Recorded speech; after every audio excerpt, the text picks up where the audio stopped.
தாலிக்கு எந்த மரியாதையும் இல்லை. அதுக்கு பின்னாடி இருக்கிற அந்த பொண்ணோட ஃபீலிங்ஸ்க்கு தான் மரியாதை. டியூட் படத்தை பத்தி பார்த்தோம் அப்படின்னா ஜாலியா சுத்திட்டு இருக்க ஜென்சி பசங்க சர்ப்ரைஸ் பண்றோம் அப்படி இப்படின்னு ஏதோ ஒரு பிசினஸ் பண்ணிட்டு இருக்காங்க. பிரதீப்பும் மமிதாவும் சின்ன வயசுல இருந்தே ஃப்ரெண்ட்ஸா இருக்காங்க. மாமா பொண்ணும் கூட. மாமாவா சரத்குமார் வராரு, பால்வளத்துறை அமைச்சரா. சோ இவங்க ரெண்டு பேரும் ஃப்ரெண்ட்ஸா இருக்கிற நேரத்துல மமிதாக்கு லவ் வந்து ஐ லவ் யூன்னு சொல்ல, உன் மேல அப்படிலாம் என்ன இல்ல, 0 ஃபீலிங்ஸ் 100% ஃப்ரெண்ட்ஷிப்னு கழட்டி விட்டுறாரு.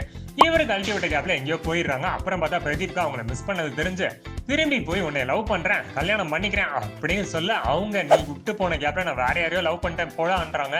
சோ இதுக்கப்புறம் பிரதீப் மமிதா சேருவாங்களா இல்ல மமிதா அவரை லவ் பண்ண ஆள் கூட சேர்ந்துருவாங்களா அப்படின்றதான் மொத்த கதைய. படத்தோட பிளஸ் ஸ்கிரீன் பிளே. படம் ஆரம்பிச்சதுல இருந்து எண்ட் வரைக்கும் ஒரு விஷயத்த நல்லா ஜாலியாவே சொல்றதுக்கு ட்ரை பண்ணிருக்காங்க. 2K பசங்களுக்கு புரியுற மாதிரி நல்ல மெசேஜ். லவ் டுடே டிராகன்ல எல்லாம் கொடுத்த பிரதீப் இதுலயும் கீர்த்திஸ்வரன் டேரக்டர் கூட சேர்ந்து அதே தான் சொல்ல வராரு.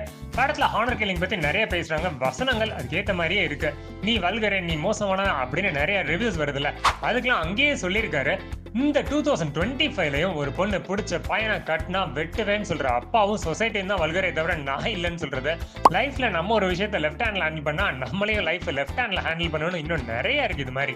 அப்புறம் கேரக்டர்ஸ். பிரதீப் ரங்கநாதனுக்கு டெய்லர் மேட் ரோல கலக்கியிருக்காரு. மமிதா பைஜு நல்லவங்களா கெட்டவங்களாம் தெரியாது, ஆனா இந்த கேரக்டர் இப்படிதான் பிஹேவ் பண்ணணும் நல்லா போர்ட்ரே பண்ணிருக்காங்க. சரத்குமார் வில்லானிக் பெர்ஃபார்மன்ஸ் 90sல கூட இல்லங்க.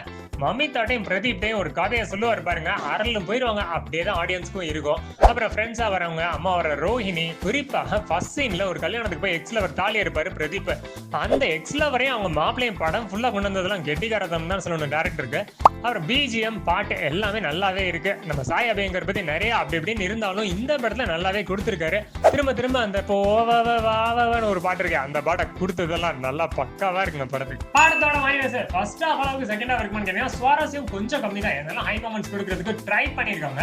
கிளைமேக்ஸ் என்னதான் இவங்க கொடுத்திருந்தாலும் அந்த கிளைமேக்ஸ் இந்த படத்துல வர ஹீரோயின் மாதிரி அவனை காதலிக்கவா இவனை காதலிக்கவா, அவனை கட்டவா இவனை கட்டவா அப்படின்னு கன்ஃபியூஷன்ல இருக்க மாதிரி தான் நம்ம வெளியேற மாதிரி இருக்கும். அப்புறம் கடைசியில அவங்க சொல்ற மெசேஜ்னால அது கொஞ்சம் கன்வின்சிங்காவே இருக்கு.